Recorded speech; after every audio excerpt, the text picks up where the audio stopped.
বিসমিল্লাহির রহমানির রহিম। আসসালামু আলাইকুম রহমতুল্লাহ। প্রিয় ভাই ও বোনেরা, আজ আমরা এমন একটি গল্প নিয়ে কথা বলবো যা হয়তো আপনারা অনেকেই শুনেছেন, অনেকবার শুনেছেন। গল্পটি হলো নবীকন্যা হজরত ফাতিমা রাদিয়াল্লাহু তাআলা আনহা এর ঘরে নাকি জান্নাত থেকে খাবার এসেছিল।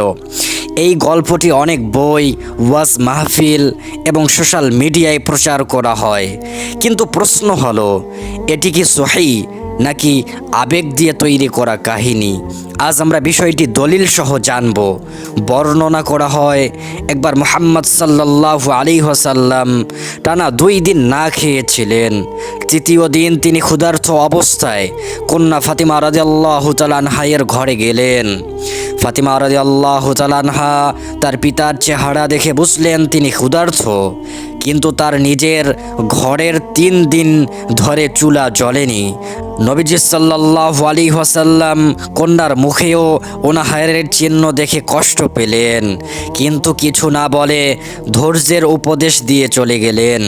এরপর ফাতিমা রাদিয়াল্লাহু তাআলা আনহা 2 হাত তুলে আল্লাহর কাছে কাঁদতে কাঁদতে দোয়া করলেন, হে আল্লাহ, আমার পিতা যেন আমার ঘর থেকে না খেয়ে ফিরে না যান। হঠাৎ এক অপরিচিত ব্যক্তি এসে রুটি ও পাকানো গোশত রেখে চলে গেলেন। তিনি তার পুত্র হাসান রাদিয়াল্লাহু তাআলা আনহুকে পাঠালেন নানাকে ডাকতে। নবীজি সাল্লাল্লাহু আলাইহি ওয়াসাল্লাম এসে জিজ্ঞাসা করলেন, এ খাবার কোথা থেকে এলো? ফাতিমা রাদিয়াল্লাহু তাআলা আনহা নাকি বললেন, যেখান থেকে খাবার আসতো হযরত মারিয়াম আলাইহিস সালামের কাছে, অর্থাৎ জান্নাত থেকে। এরপর সকলে খেলেন। খাবার শেষ হলো না, বরং প্রতিবেশীদের মাঝেও বিলিয়ে দেওয়া হলো। গল্পটি এখানেই শেষ। এখন গুরুত্বপূর্ণ প্রশ্ন, এই ঘটনাটি কি সহিহ হাদিসে আছে? উত্তর হলো না। বিশ্বস্ত হাদিস গ্রন্থ যেমন মুসনাদ, সিহাহ সিত্তা, তাবারানী প্রমুখ নির্ভরযোগ্য কিতাবে এই ঘটনার কোনো সনদ পাওয়া যায় না। অনেক আলেম এটিকে ভিত্তিহীন বা বানোয়াট কাহিনী হিসেবে উল্লেখ করেছেন। আমরা মনে রাখব, ইসলামে আবেগ দিয়ে ইতিহাস লেখা হয় না।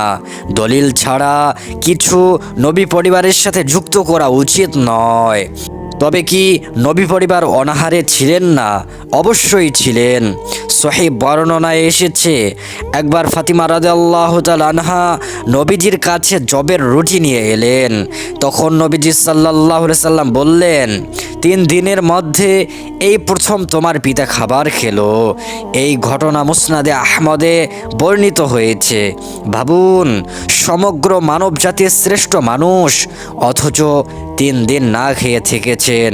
আরেক বর্ণনায় সাহাবী ইমরান ইবনে হুসাইন রাদিয়াল্লাহু তাআলা আনহু বলেন, ফাতিমা রাদিয়াল্লাহু তাআলা আনহা অনাহারে দুর্বল হয়ে গিয়েছিলেন, তার চেহারা হলুদ হয়ে গিয়েছিল।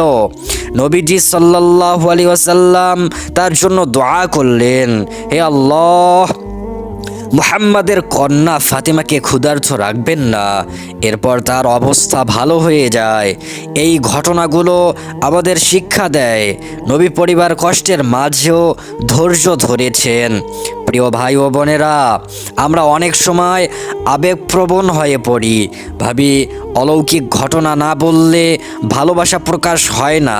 কিন্তু সত্য হলো, মিথ্যা গল্প ছড়িয়ে সওয়াব পাওয়া যায় না। যাচাই ছাড়া শেয়ার করা গুনাহ হতে পারে।